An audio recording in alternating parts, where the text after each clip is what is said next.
મિત્રો જય દાદા દ્વારકાથી, જય માં ભવાની. કેમ છો બધા? મજામાં ને? મિત્રો આજે આપણે વાત કરીએ આમંત્રણ. આમંત્રણ એટલે અંતરથી અપાતું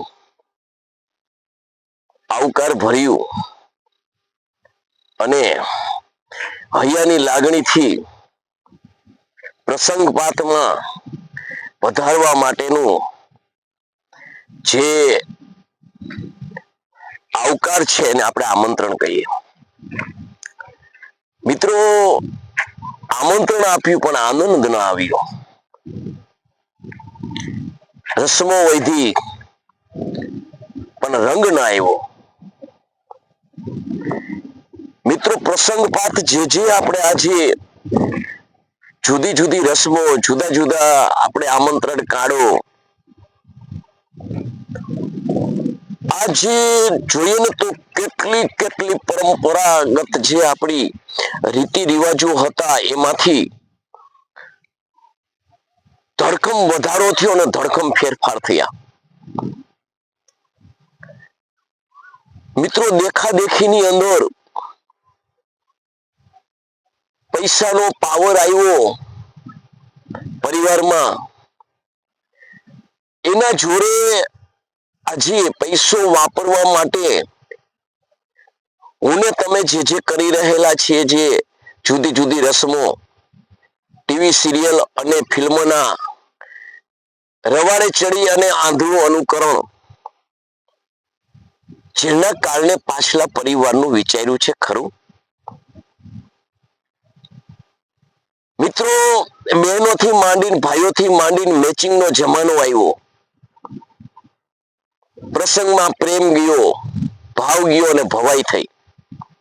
ભવાઈએ જેમ જુદા જુદા કપડા પહેરીને રંગમંચ ઉપર આવે અને પ્રેક્ષકોના દિલ ખુશ કરે, એવી રીતે પ્રસંગો આપણા થતા ગયા. પણ કદી એવું વિચાર્યું છે ખરું કે હું જે કરું છું એના પાછળ મારા પરિવારની અંદર આવું કરવા માટે સર્વશક્તિમાન છે ખરા? આવું કરવાથી મારા પ્રસંગને મેં દીપાવવા, મારા પૈસાનો પાવરો બતાવવા, આવું કરી અને મારા પરિવારને, મારી બેન દીકરીઓને, મારા જમાઈઓને હું અલગ નથી ચિતરી રહ્યો? ટૂંકમાં આપણે વાત કરીએ, જુદી જુદી રસમ, મહેંદીમાં આ પહેરવું, પીઠીમાં આ પહેરવું, આમંત્રણમાં આ કરવું, દાંડિયા રસમાં આ પહેરવું, બરોબર છે, સારો લાગે છે, પ્રસંગ આપણે કરીએ છીએ. ભાવ અને પ્રેમથી આપેલું આમંત્રણની અંદર પધારેલા મહેમાન એમાં સર્વશક્તિમાન છે કે નહીં એવું વિચાર્યું છે ખરું?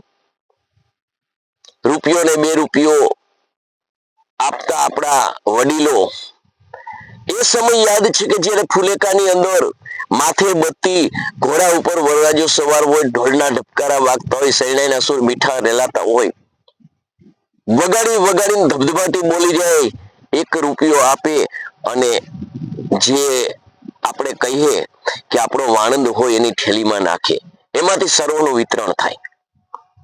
એના બદલે આપણે ડટ્ટાના ડટ્ટા ઉડાડીએ, આપણી પોઝિશન પ્રમાણે આપણે લગ્ન કરીએ, ભાવભર્યું આમંત્રણ આપીએ કે મહેમાનો પધારજો, પણ આવું છે, પણ આવું કઈ રીતે?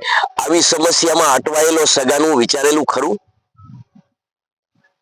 મિત્રો જીવનની અંદર આપણે કહીએ છીએ કે આમંત્રણ આપ્યું છે અંતરથી, અહીંયાથી, અને સૌ પધારજો, પરંતુ આપણા જે આમંત્રણની પાછળ આપણા મહેમાનોનું કોઈ દી આવવું છે પણ એની સ્થિતિ વિચારી છે ખરા?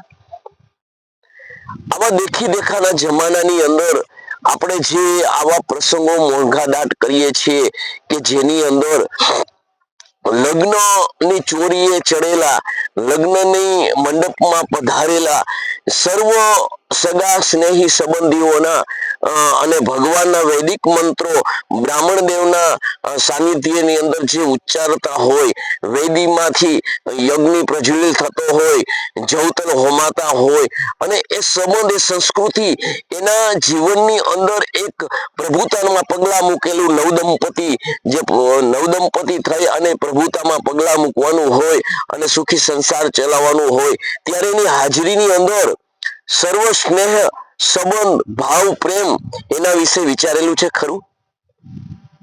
આ બધું અદ્રશ્ય થવા માંડ્યું.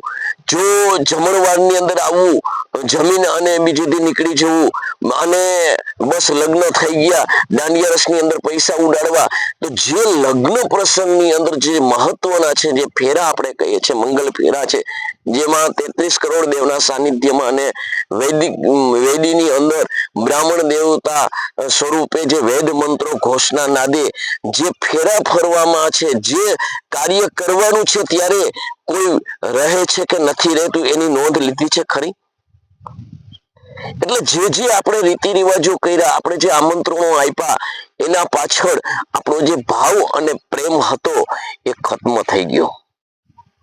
આપણે આપણા લગ્ન આપણે એ માટે કરીએ છીએ કે મારા પુત્ર અને મારા દીકરા દીકરીના લગ્નની અંદર મારા લગ્ન ના જે મેં લગ્ન કરાવું છું એ સર્વના મગજમાં રહેવા જોઈએ, મારા જેવું કોઈ કરી શકે નહીં, બસ આટલું સીમિત રહી ગયું. આથી વિશેષ કશું જ નહીં. આજે તમે વિચાર કરો કે અવડા મોંઘા દાટ આપણે પ્રસંગો કરીએ છીએ, આવા આપણે મોટા આમંત્રણ આપી અને મોટા મહેમાનોને આવકારીએ છીએ, આપણે હોટલ ભાડે લઈએ છીએ, આપણે જબરજસ્ત ટૂંકમાં આપણે ગણતરી ન કરી શકીએ. જો અમુક લગ્ન એવા થાય છે કે જીવન પર્યાપ્ત આપણે જો મહેનત ન કરીએ અને એમને બેઠા બેઠા ખાય તો ખૂટે નહીં, એવા એક પ્રસંગની અંદર આપણે વાપરી રહેલા આપણા ભાઈનું વિચાર્યું છે ખરું?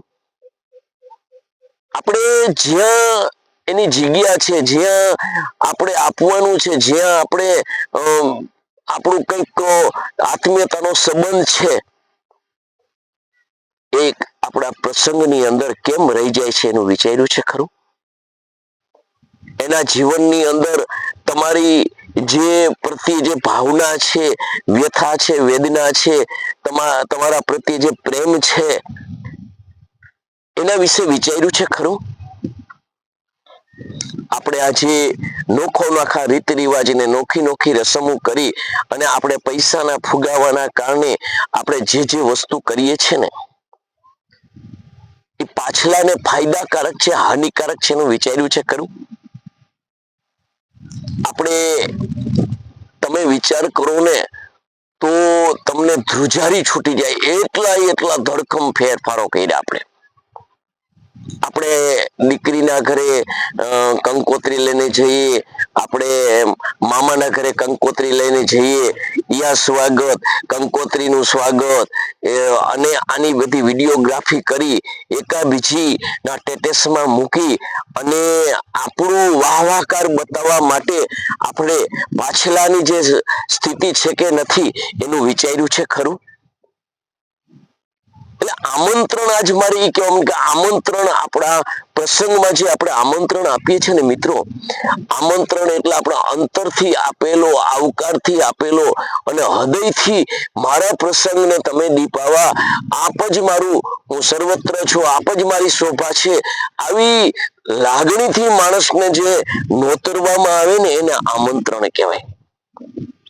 પણ આની પાછળ જો આપણે જોઈએ આમંત્રણ આપીએ ત્યારે 200, 250, 500, 1000 રૂપિયાની જો કંકોત્રી આપણે એને મોકલતા હોય અને એ માણસ જ્યારે એ આમંત્રણ સ્વીકારતો હોય, એના હાથમાં આવતું હોય, ત્યારે એ માણસ ના ચાંદલા કરવાની સ્થિતિ તમે વિચારી છે ખરી? તમને વધાવો કરવો એ કઈ રીતે કરવો એ તમારું આમંત્રણ જોઈ એના વિશે તમે વિચાર્યું છે ખરું? એટલે મિત્રો જીવનની અંદર આપણે જે કરીએ છીએ ને એ આપણે કેવા પૂરતા આપણે આપણી સ્થિતિ પ્રમાણે કરીએ છીએ, પણ એનું પરિણામ શું છે એ એ ક્યાં પહોંચશે, એ કોને ફાયદાકારક છે, કોને એ ઘાતક છે, આવું આપણે વિચારતા નથી.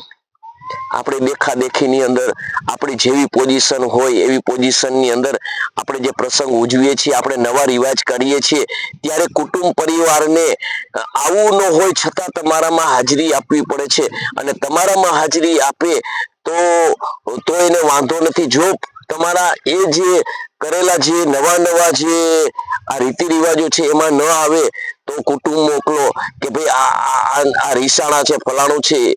પરંતુ તમે જે કર્યું છે એવી એની પોઝિશન ન હોય અને એને કરવું પડે એ ભારે લાગતું હોય તો તમે જે એને કર્યું છે એને કરવું કે ન કરવું એના વિશે વિચાર્યું છે ખરું?